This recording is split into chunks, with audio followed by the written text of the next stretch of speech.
सांवले रंग का धनंजय पांडे सामान्य कदकाठी वाला युवक था। उसकी एकमात्र खूबी यही थी कि वह सरकारी नौकरी में था। कहने का अभिप्राय यह है कि वह जिंदगी भर अपने परिवार का बोझ अपने कंधों पर उठा सकता था।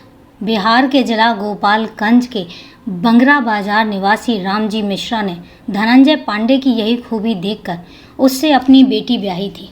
माँ बाप ने कहा और खूबसूरत पुष्पा मिश्रा शादी के बंधन में बंधकर मायके की देवड़ी छोड़कर ससुराल आ गई। लेकिन उसे धक्का तब लगा जब उसने पति को देखा। वह जरा भी उसके जोड़ का नहीं था। पत्नी यदि खूबसूरत हो तो पति उसके हुस्न का गुलाम ही बन जाता है। धनंजय भी पुष्पा का सौदाई बन गया। पुष्पा ने धनंजय की कमजोरी का फ़ायदा उठाकर उसे अपनी उंगलियों पर नचाना शुरू कर दिया। पुष्पा को धनंजय चाहे जैसा लगा हो, लेकिन धनंजय खूबसूरत पढ़ी लिखी बीवी पाकर बहुत खुश था। धनंजय सुबह 9 बजे घर से निकलता था तो फिर रात 8 बजे के पहले घर नहीं लौटता था। PWD में लिपिक के पद पर कार्यरत धनंजय की ड्यूटी पड़ोसी जिले सिवान में थी। धनंजय को अपने गांव अमवा से सिवान आने जाने में 2 घंटे लग जाते थे। धनंजय को जितनी पगार मिलती थी वह पूरी की पूरी पुष्पा के हाथ पर रख देता था। धनंजय के 2 भाई और भी थे, बड़ा रंजीत और छोटा राजीव। रंजीत मुंबई में तो राजीव दिल्ली में नौकरी करता था। विवाह के बाद से ही धनंजय पुष्पा के साथ अलग घर में रह रहा था। कालांतर में पुष्पा 2 बच्चों की मां बनी। एक बेटा था सौरभ और एक बेटी थी साक्षी। गत वर्ष मई महीने में धनंजय के साले का विवाह देवरिया की भुजौली कॉलोनी में हुआ था। विवाह में धनंजय पांडे की मुलाकात दुल्हन के चचेरे भाई रतन पांडे से हुई। मुलाकात के दौरान दोनों में काफ़ी बातें भी हुई। इसी बातचीत के दौरान धनंजय ने उससे देवरिया में मकान किराए पर दिलाने को कहा तो रतन ने हामी भर दी। विवाह में शामिल होने के बाद धनंजय और पुष्पा बच्चों के साथ वापस लौट आए। रतन पांडे देवरिया के थाना गौरी बाजार के सिरजम हरहंजपुर निवासी सुभाष पांडे का बेटा था। सुभाष पांडे टीवी मैकेनिक थे। 24 वर्षीय रतन 4 बहनों में दूसरे नंबर का था। इंटर पास रतन देवरिया में मोबाइल कंपनी MI के कस्टमर केयर सेंटर में नौकरी करता था और देवरिया खास में ही किराए पर कमरा लेकर रह रहा था। धनंजय से बात होने के कुछ दिनों के अंदर रतन ने धनंजय को शहर में इंदिरा नगर मोहल्ले में सौरभ श्रीवास्तव का मकान किराए पर दिलवा दिया। धनंजय अपनी पत्नी पुष्पा और दोनों बच्चों के साथ उसी मकान में रहने लगा। बिहार का सिवान जिला उत्तर प्रदेश के देवरिया जिले की सीमा से सटा है, इसीलिए धनंजय को वहां से सिवान जाने में कोई दिक्कत नहीं होती थी। वह अपनी ड्यूटी पर रोज़ाना आने जाने लगा। बच्चों का एडमिशन भी पास के ही एक स्कूल में करा दिया। धनंजय रोज़ाना सुबह निकल जाता और देर रात वापस लौटता। बच्चे भी स्कूल चले जाते। पुष्पा घर पर अकेली रह जाती थी। ऐसे में रतन का पुष्पा के पास आना जाना बढ़ गया। रतन पुष्पा की खूबसूरती पर पहले ही मर मिटा था, इसलिए उसने पुष्पा के नज़दीक रहने के लिए धनंजय को देवरिया में किराए पर मकान दिलवाया था। धनंजय के कहने पर उसके बच्चों सौरभ और साक्षी को ट्यूशन पढ़ाने लगा था। बच्चों के जन्म के बाद से धनंजय अब पुष्पा में पहले जैसी रुचि नहीं लेता था। वैसे भी जैसे जैसे वैवाहिक जीवन आगे बढ़ता है, कई पति पत्नी एक दूसरे में दोष खोजने लगते हैं जो उनके बीच विवाद की जड़ बनते हैं। धनंजय भी पुष्पा में कमियां निकालने लगा था। वैसे भी पुष्पा को तो वह कभी नहीं भाया था। किसी तरह उसके साथ अपनी ज़िंदगी काट रही थी। जब धनंजय उसके दोष और गलतियां निकालता तो पुष्पा के अंदर दबा गुस्सा गुबार बनकर बाहर निकल पड़ता, जिस पर धनंजय उसकी पिटाई कर देता था। ऐसा अधिकतर धनंजय के शराब के नशे में होने पर ही होता था। धनंजय मार पिटाई पर उतर आता तो पुष्पा को उससे हद से ज़्यादा नफरत हो गई। रतन ने उसके घर आना जाना शुरू किया तो पुष्पा की नज़र उस पर टिकने लगी। रतन गोरा चिट्टा, स्मार्ट और कुंवारा था। पुष्पा ने ऐसे ही युवक की कामना भी की थी। विवाह से पहले उसकी 2 ही इच्छाएं थीं। एक तो उसका जीवन साथी सरकारी नौकरी वाला हो और दूसरा उसकी खूबसूरत और स्मार्ट हो। उसकी जोड़ी उसके साथ रब ने बना दी जोड़ी जैसी हो। उसकी एक ही इच्छा पूरी हो गई थी, लेकिन दूसरी इच्छा उसने उसे रुला दिया। धनंजय ने कभी भी पुष्पा की तारीफ नहीं की, लेकिन रतन पुष्पा की जमकर तारीफ करता था। साथ ही साथ हंसी मजाक भी करता था। पुष्पा सोचती थी कि रतन को सुंदरता की कद्र करनी आती है, लेकिन धनंजय को नहीं आती।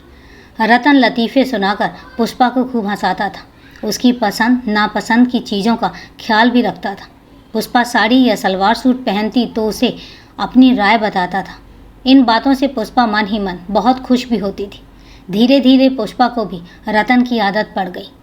उसके बिना अब उसे अच्छा ही नहीं लगता था। घर में सब सूना सूना सा महसूस होता था। रतन ने पुष्पा को इतनी खूबियाँ दी कि वह सोचने पर मजबूर हो गई कि काश मेरा पति रतन जैसा होता तो कितना अच्छा होता। एकांत क्षणों में पुष्पा रतन की तुलना धनंजय से करने लगती और यह सोचकर मायूस हो जाती कि धनंजय रतन के आगे किसी मामले में नहीं ठहरता। पुष्पा रतन के बारे में ज़्यादा सोचती तो उसका मन उसकी बाहों में ही सिमटने को मचल उठता था। पुष्पा और रतन की निगाहों में एक दूसरे के लिए तड़प भरी थी।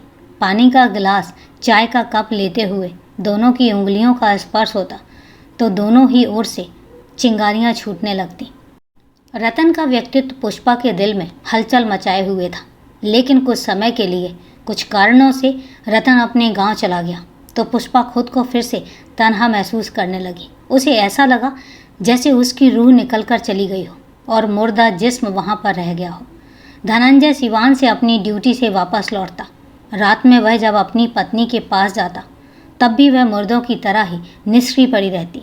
धनंजय उसके व्यवहार से इसलिए स्तब्ध नहीं हुआ क्योंकि वह जानता था कि पुष्पा उससे बिल्कुल भी खुश नहीं है। उधर गांव गए रतन का हाल भी कुछ ऐसा ही था। पुष्पा को याद कर रात भर करवटें बदलता रहता। आंखें बंद करता तो सपने में पुष्पा ही नजर आती। जो वह हकीकत में करने की ख्वाहिश रखता था उसे कल्पना में ही वह तसल्ली दे लेता। आखिर रतन गांव से शहर लौटा तो पुष्पा से मिलने गया। पुष्पा उस समय अकेली थी। उसे रतन की यादों ने बेहाल कर रखा था।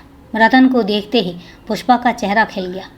रतन के अंदर आते ही पुष्पा ने लपक कर दरवाज़ा बंद कर दिया। फिर नाराज़गी प्रकट करते हुए बोली, क्या तुम्हें इस तरह मुझे तड़पाना अच्छा लगता है? रतन अनजान बनते हुए बोला, मैं कुछ समझा नहीं। पुष्पा ने शिकायती लहजे में कहा, कितने दिन हो गए तुम्हें? मैं तुम्हारी सूरत देखने को तरस गई। सच?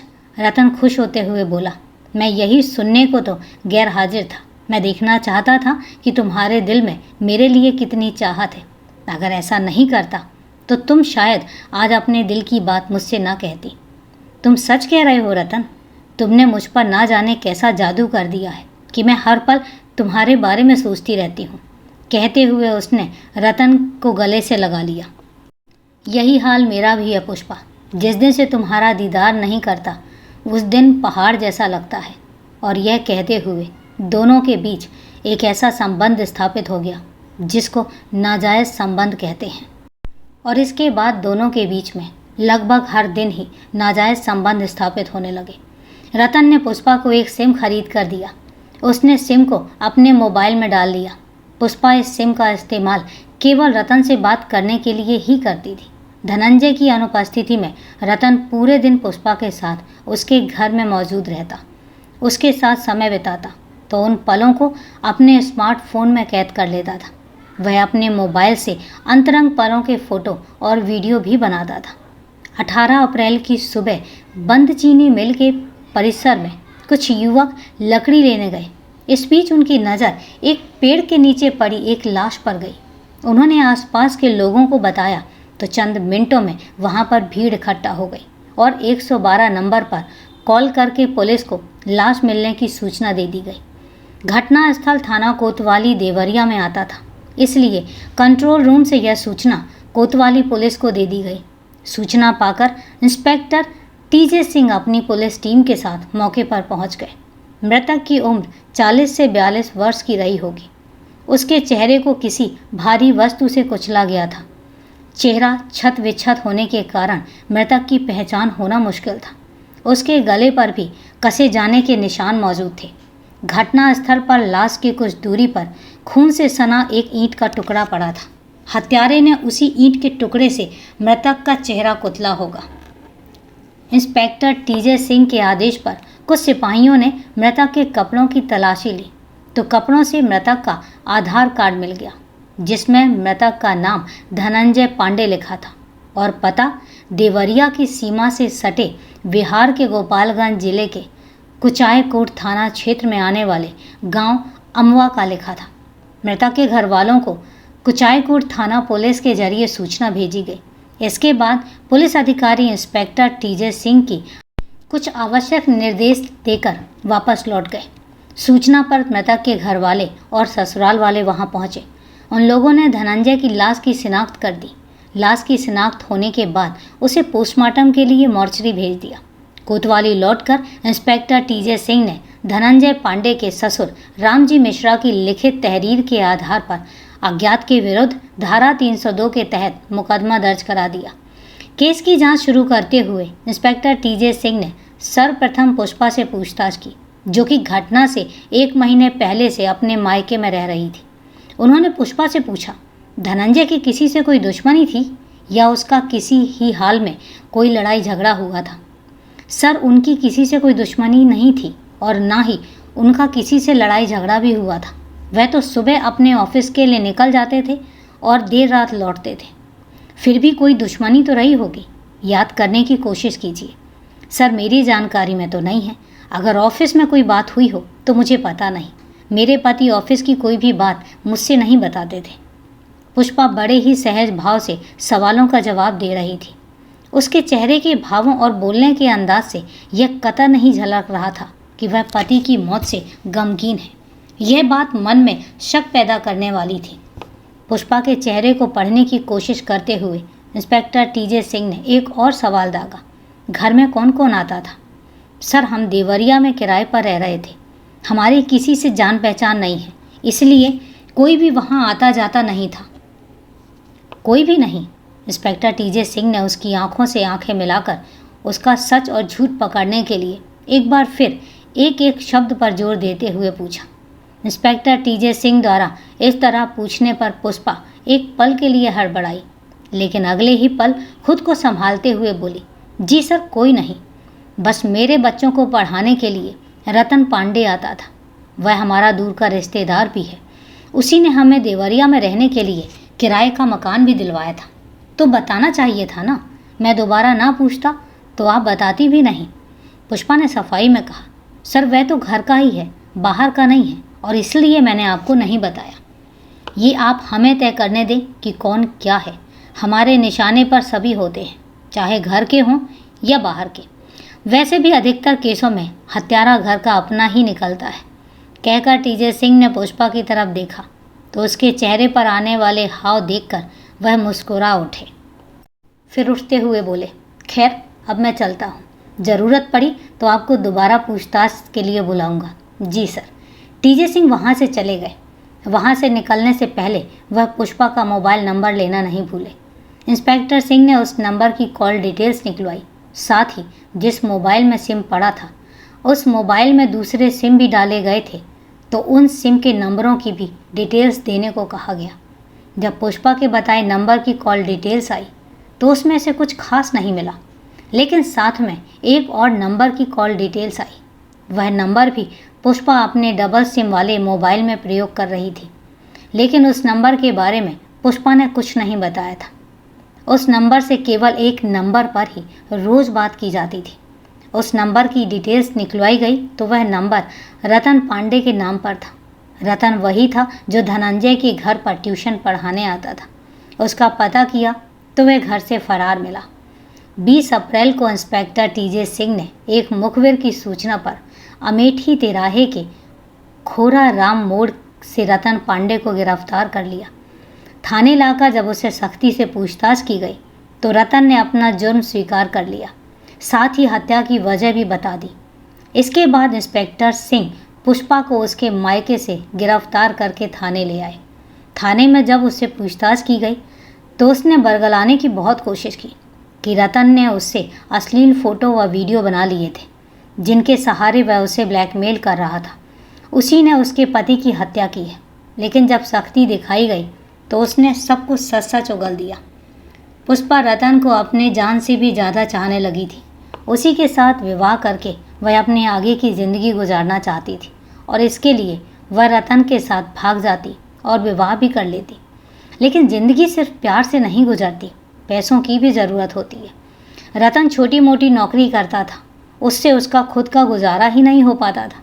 ज़्यादा पैसा तो सरकारी नौकरी में ही मिलता है, जो कि धनंजय के पास थी, इसलिए पैसों की उसे कभी कोई दिक्कत नहीं हुई। पुष्पा को सरकारी नौकरी का मोह भी था, इसलिए उसने इसका रास्ता निकाल लिया। उस रास्ते पर चलकर उसकी सारी इच्छाएं पूरी हो सकती थी, और वह रास्ता था धनंजय की मौत। धनंजय के मरने से पुष्पा को एक तो उससे छुटकारा मिल जाता, दूसरे उसकी जगह मृतक आश्रित कोर्ट में उसे नौकरी मिल जाती, और तीसरा वह रतन से विवाह करके आराम से ज़िंदगी गुजार सकती थी। पुष्पा अपनी इच्छाओं को पूरा करने के लिए पति के खून से हाथ रंगने को तैयार थी, और वह यह भूल गई कि केवल सोचने भर से ज़िंदगी आसान नहीं हो जाती, सब कुछ मनचाहा नहीं होता। वह जिस रास्ते पर चलने को आमादा थी, उस पर उसे सरकारी नौकरी तो नहीं, जेल की सलाखें जरूर मिलने वाली थी।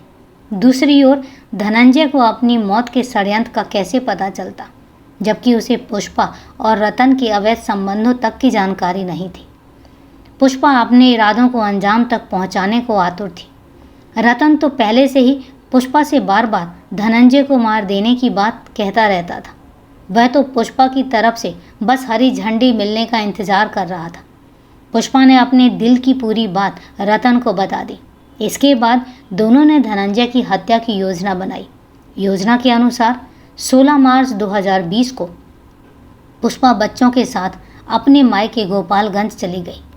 1 महीना पूरा होने पर 17 अप्रैल की शाम 4 बजे पुष्पा ने रतन को फ़ोन करके धनंजय की हत्या करने को कहा। 18 अप्रैल की रात 8 बजे के करीब रतन ने धनंजय को शराब पीने के लिए बंद चीनी मिल परिसर में बुलाया। धनंजय के वहां पहुंचने पर रतन ने एक ईंट के टुकड़े से उसके सिर पर प्रहार किया। धनंजय दर्द से बिलबिला उठा। इसी बीच रतन के पास में उगी गिलोय की बेल उखाड़कर धनंजय के गले में डाल दी और पूरी ताकत से कस दिया। दम घुटने से धनंजय की मौत हो गई। इसके बाद रतन ने धनंजय के चेहरे को बुरी तरह से कुचल दिया। फिर धनंजय की जेब से मोबाइल निकालकर रतन वहां से चला गया। उसने व्हाट्सएप पर मैसेज करके पुष्पा को धनंजय की मौत की जानकारी दे दी। पुष्पा द्वारा मैसेज देख लेने के बाद रतन ने वह मैसेज डिलीट कर दिया, लेकिन दोनों पकड़े गए। रतन ने अपना एंड्रॉयड मोबाइल फॉर्मेट कर दिया था, इसलिए उस मोबाइल का डाटा रिकवर करने के लिए इंस्पेक्टर टीजे सिंह ने मोबाइल में डाटा रिकवरी ऐप इंस्टॉल किया और मोबाइल का पूरा डाटा रिकवर कर लिया। मोबाइल की गैलरी में रतन व पुष्पा के अनगिनत फ़ोटो मिले, जिसमें कई अश्लील भी थे, जिनको उन्होंने सबूत के तौर पर रख लिया। अभियुक्त रतन के पास से इंस्पेक्टर सिंह ने धनंजय का मोबाइल भी सिम सहित बरामद कर लिया। हत्या में प्रयुक्त ईंट का टुकड़ा पहले ही घटनास्थल से बरामद हो गया था। कानूनी औपचारिकताएं पूरी करके दोनों को न्यायालय में पेश किया गया और जहां से दोनों को न्यायिक अभिरक्षा में जेल भेज दिया गया। तो दोस्तों, ये थी क्राइम की और नाजायज़ संबंधों की पूरी कहानी। किस तरीके से नाजायज़ संबंध कभी सुखद नहीं होते और अंत में एक दुखद परिणाम सामने आता है। तो दोस्तों, ये थी पूरी कहानी। अब कहानी ख़त्म करूं उससे पहले यही कहना चाहूँगी कि अगर आपने चैनल को अभी सब्सक्राइब नहीं किया है या आप चैनल पर नए हैं तो सबसे पहले चैनल को सब्सक्राइब कर लें और बेल आइकन प्रेस करना ना भूलें। इसके साथ ही कहानी के बारे में आपकी कोई भी राय है तो कमेंट करके ज़रूर बताएं, और आपके कमेंट्स भी आगे आने वाले वीडियोज़ में जब आपके साथ पेश किए जाएंगे। तो चलिए दोस्तों, आज के लिए इतना ही। कल फिर मिलते हैं एक क्राइम की सच्ची घटना के साथ। तब तक के लिए सेफ रहें, सुरक्षित रहें और अपना ध्यान रखें। जय हिंद दोस्तों, जय भारत।